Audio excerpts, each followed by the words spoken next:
Our speaker today is Jack DeRora. I've known Jack for a long time.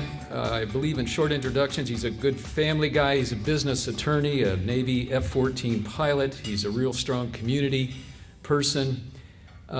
He writes thoughtfully and provocatively about really important issues. You have probably seen one of his columns in either the Columbus Dispatch and or Business First. He just couldn't contain himself to that, and he has branched out, and he's doing a blog now. I'm a subscriber to it, and I would recommend it highly. He covers just an awful lot of topics in a very succinct, concise, and thought-provoking way. Since our speakers can't do self-promotion, I will tell you the blog is www.considerthisbyjd.com. Get on there and take a look. Today, it's about the death penalty, but if we have time and questions, if we exhaust questions about the death penalty, I challenge you to ask Jack about virtually anything else of consequence. He's probably written about it. Jack DeRora.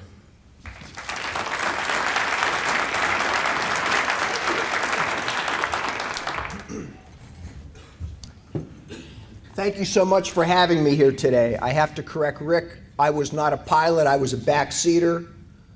The backseaters in the F-14 community would take issue with me being characterized as a pilot.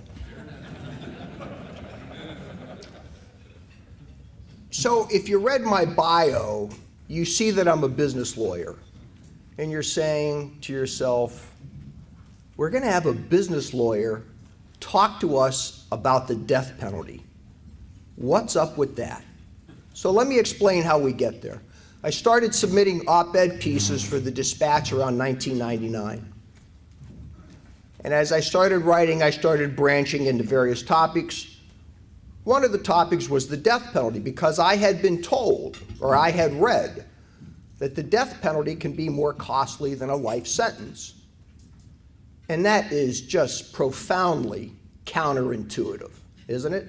How can it cost more to keep one, to execute someone, than to give them a life sentence? So I started researching and I started writing. So I probably had 5 or 6 op-ed pieces published in the Dispatch about the death penalty. And I started meeting with state representatives. I just started getting involved in the idea of how do we repeal the death penalty. I've also been down to the death house and death row in Chillicothe. When I drove down there that day, my wife said, "Why are you going down to death row?" And I said, well, I write about these things. I might as well see them. Plus, I'm from Steubenville. I might see somebody I know. Okay. We have 140 men and 1 woman on death row. 28 of them have been there for 15 years. 24 have been there for 20 years. 22 have been there for at least 25 years. Take note, there is no duplication in those numbers that I've given you.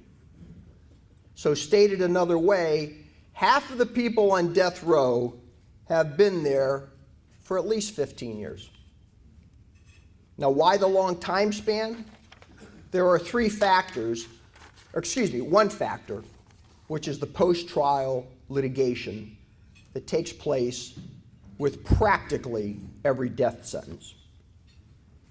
And what do these long post-trial proceedings mean for us as citizens? It means a profound amount of time and money spent in trying to execute these individuals. There are a lot of ways of talking about the death penalty. For me, it's a very interesting subject because it involves a number of issues. You can talk about the death penalty in terms of morality. I think both sides have a great argument, really.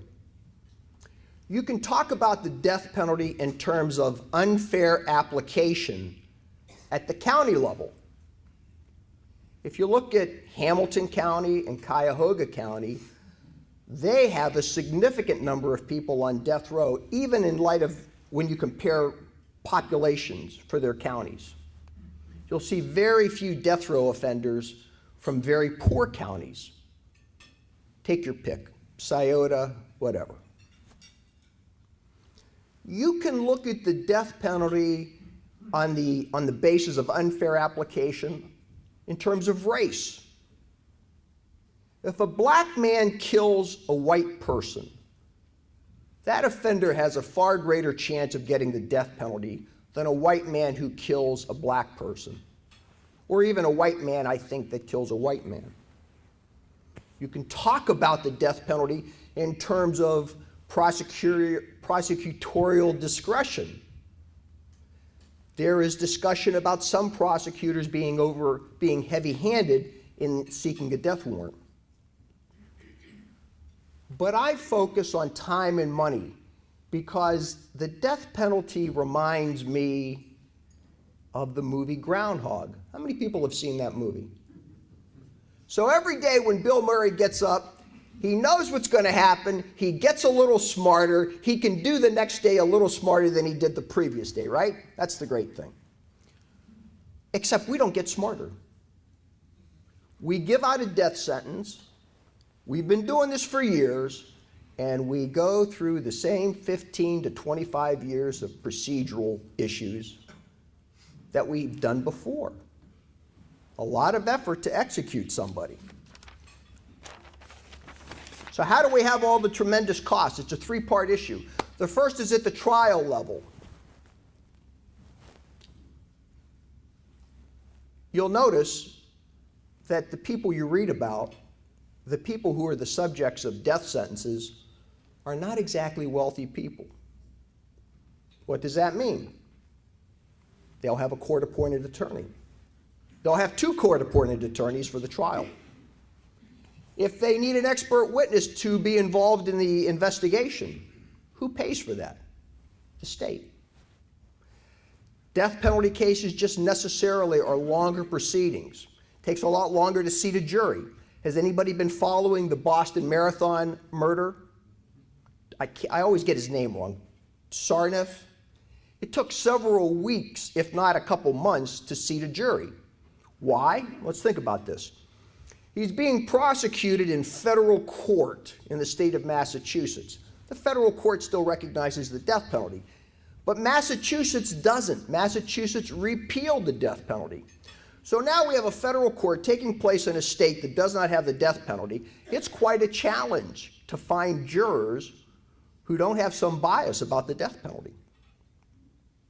What about cost as a bottom line? North Carolina estimated that it cost maybe $65,000 more for a capital case than a non-capital case. The second part of the expense is what I mentioned earlier, the post-trial proceedings. Everybody, whether it's a civil or a criminal case, has a right of appellate review.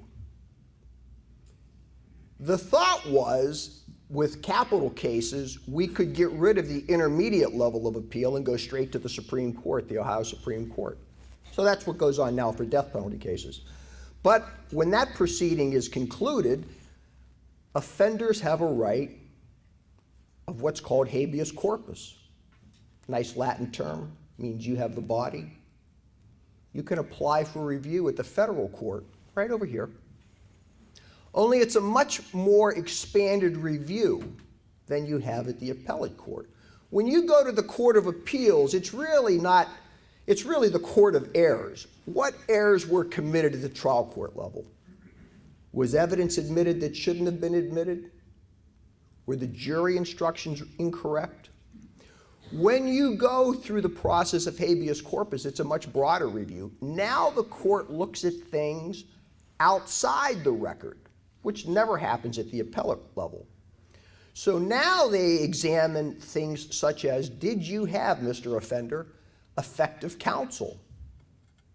Were there parts of the case that shouldn't have occurred, things that aren't in the trial record? And then from there, that case might go back to the state trial court, might go back to the federal district court, might go up to the Court of Appeals for the federal system, might come back down. I don't mean to minimize the process, but it's a little bit of like electronic pong with this case until it comes to some resolution. Duke University compared, now listen closely, compared a death penalty case and 10 years of incarceration with a non-capital case and 20 years of incarceration. The capital case and the 10 years of incarceration cost more. Illinois estimated that it spent $120 million over the course of 10 years to handle just 15 cases. Certainly, when Maryland and Connecticut in the last few years repealed their deaths, it was either Connecticut or Delaware, I always get it wrong, repealed their death penalties, it was based on cost. So why do we have all these costs? Well, think about it. You have a judge, you have prosecutors, you have defense attorneys being paid for by the state. We go to the federal court, we have the federal judge, the federal law clerk. In that federal court building is one full-time and one part-time attorneys. All they handle are death penalty matters. We have Department of Rehabilitation and Correction personnel. There's myriad people involved in trying to bring an offender to the death chamber. So then you say, Jack, I have an idea. We can fix this tomorrow. We'll just shorten that post-trial litigation procedure. Instead of making it 15 to 20 or 25 years, we'll say 5 years or 2 years. That's what we'll do. And on a personal level, that's satisfying to people. Okay, we're going to just execute them quicker. But there's a price for that. Now, how many people read the Dispatch not yesterday, but a week ago? Anybody see the front page? What was it? It was the death penalty. So how many people were released from death row since 2003 for wrongful convictions? The answer is 6. Now, it took years and years to figure that out. You might say, well, how can it take so long to figure it out? And the answer is, I don't know. But certainly the things that you will see are sometimes bad confessions, bad interrogations, lying witnesses, evidence that shouldn't have been admitted. But there are 6 men who have been freed, not just moved to life sentences, but have been released. If you read the paper a few weeks ago, wasn't even a few weeks ago, a gent named Alan Johnson. Alan Johnson was returned or was released and is trying to get a finding that he is. You have to, in order to receive an award of damages for the court for wrongful imprisonment, you have to prove not just that you weren't guilty, but that you are innocent. And there are procedural hurdles holding this man back, who was wrongfully accused of really brutal murder way back in the 1990s. So these cases exist. So saying, oh, gee, we'll just shorten the process doesn't make sense. As I heard one legislator say, you know, if we're going to kill somebody, we ought to take the time to make sure we get it right. The last part of the equation in terms of money is incarceration. Now, we really don't know what it costs to incarcerate people on death row.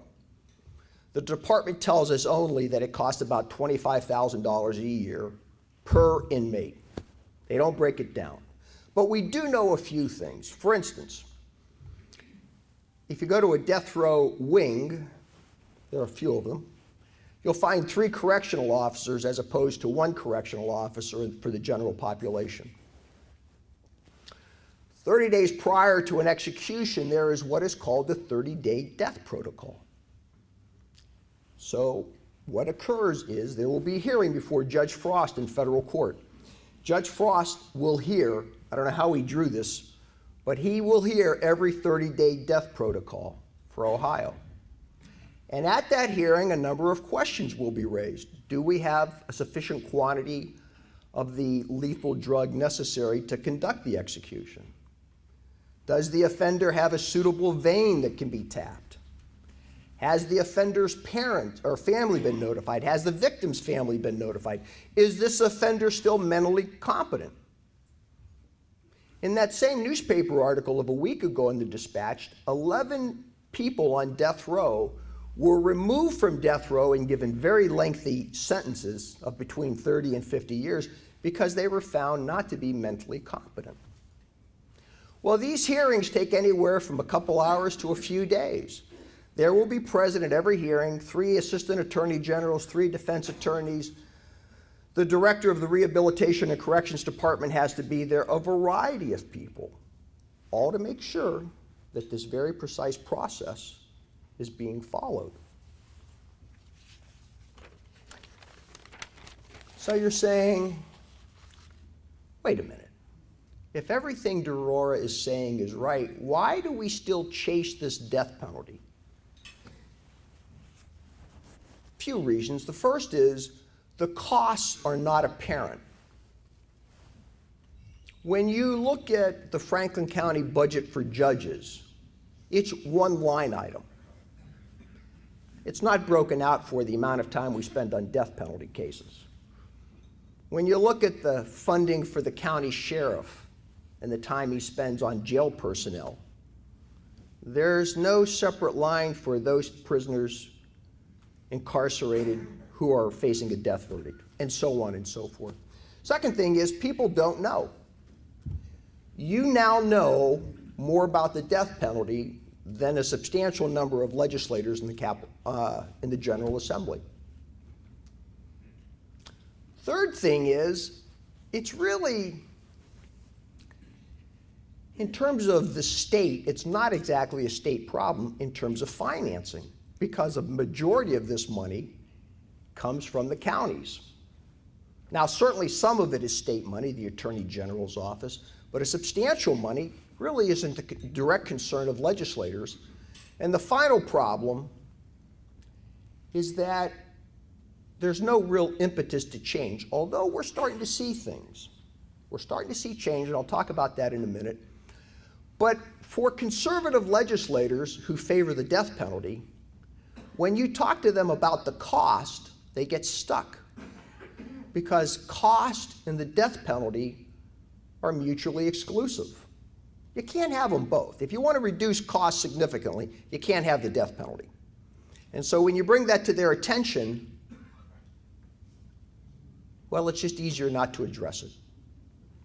Now, you are starting to see some groundswell. We now have a statewide organization called Ohioans to Stop Executions. We've been seeing a lot in the newspapers about the fact that the foreign manufacturer of pentobarbital will no longer allow it to be used for executions.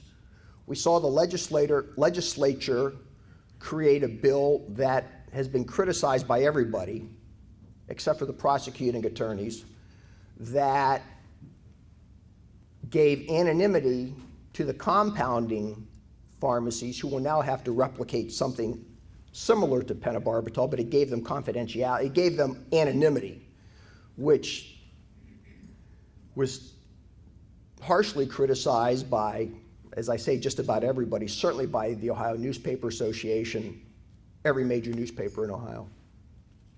But you'll start to see changes, but slowly. So if you're interested, if this resonates with you at all, here are a few things you can do. First of all, just by virtue of listening to me today, you'll be a little more attuned. So when you see these cases in the newspaper, they'll have a little more meaning for you. Take a look when it's a rainy day and you're surfing the web. You can go to the Death Penalty Information Center, which is really this wonderful repository of information for the death penalty in all 50 states. You can talk to your state rep and maybe even illuminate your state rep about the cost of the death penalty. You can join Ohioans to Stop Executions. We would do a lot greater service to ourselves if we would just award life without parole.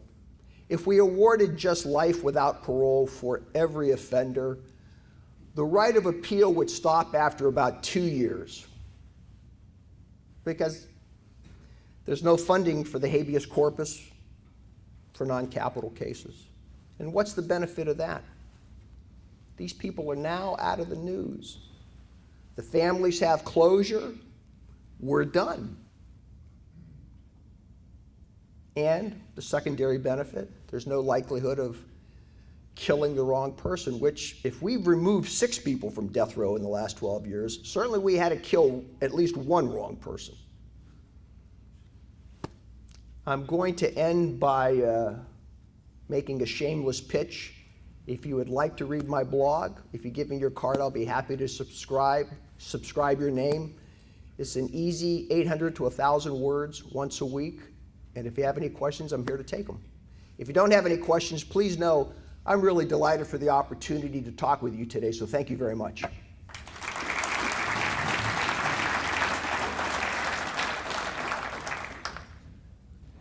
Jack, traditionally, one of the arguments for the death penalty has been deterrence. Would you comment on whatever information is available as to whether that works with evidence?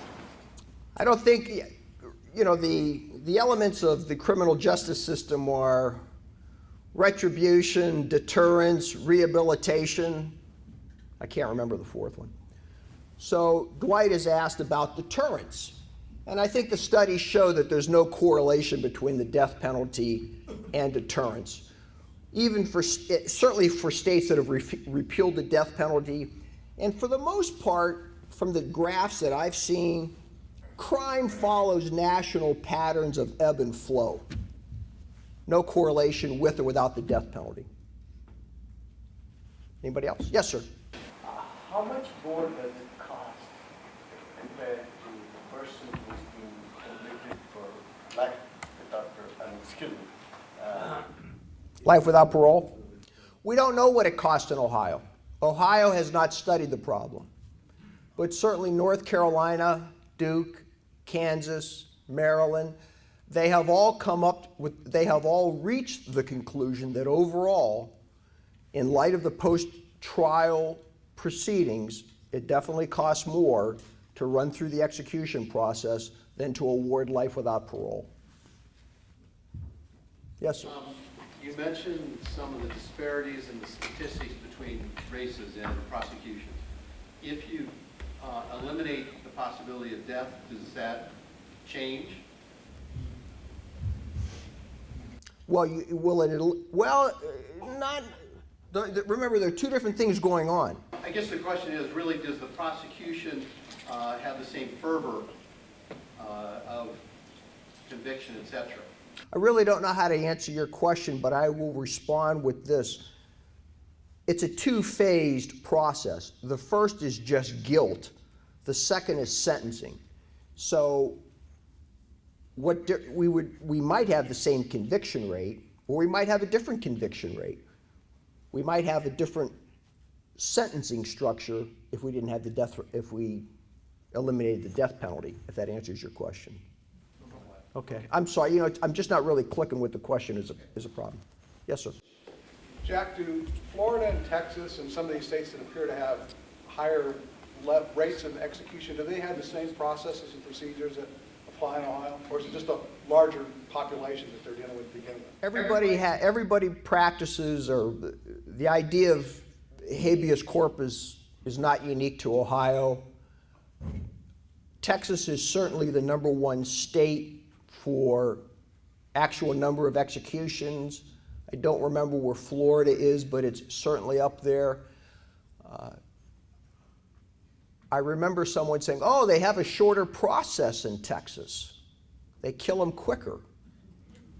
So I pulled down the death penalty. I mean, it's public information. And I looked at it fairly quickly, and it didn't look, I mean, what I saw were a number of offenders who had been on Texas death row for a number of years.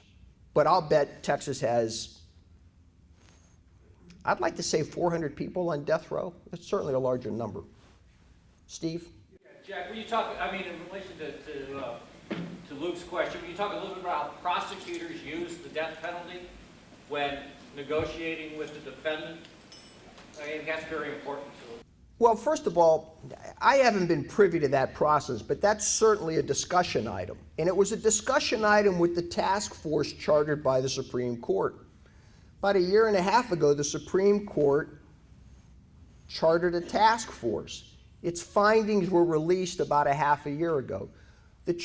I'm getting to your question indirectly. The charter of that task force was to decide if the death penalty has been applied uniformly in all aspects of uniformity, locale, race, etc. And they made 56 recommendations. Now, the report was poo-pooed by a few prosecutors, but it was a very balanced board. And one of the things was, we don't have equal application in terms of prosecutors. Some use it with, some charge with a heavier hand than others. Now, how you could, considering that we have human beings involved in every step of the process, present greater equality or greater uniformity in how it is to be sought, I don't know the answer to that question, but it was certainly a concern for the task force, absolutely. Because I don't know, you know, basically my understanding is that they will bring the death penalty if they think they can at the beginning, not that they want to necessarily convict a person of that, but hoping to get a plea because you scare the defendant into saying, if you lose, you're on death row. Well, that is, you know, that is one advantage of the death row, or excuse me, of the death penalty. And I think we saw that with the offender who killed a couple young kids, was it Knox County, stuffed the remains in a tree, right? Something, it was horrible. But it was, according to the paper, the threat of the death penalty that resulted in a plea. So, you know, it does happen. Anything else? Yes? To me, the issue is really simple because I'm opposed to the death penalty on moral grounds. Do you have any statistics of how many people have that same view? I don't have a view. I don't have the stats for morality, but I just saw a poll in February 2014 by Quinnipiac, which said, if you ask people whether they favor the death penalty in the abstract, 68% say yes and 28% say no. But when you ask the question a little differently, how about life with the possibility of parole? Now the pro-death penalty number drops to 48%. The folks in favor of life without parole is 38%. And the percentage of folks who say, well, life with the possibility of parole is 12%. So when you add those numbers up, when you add in the mix of some kind of life sentence, it's almost 50-50. But of course, that poll didn't address your core issue of morality. And I'm CK, sir, which means I got to stop. Hey, thank you for having me.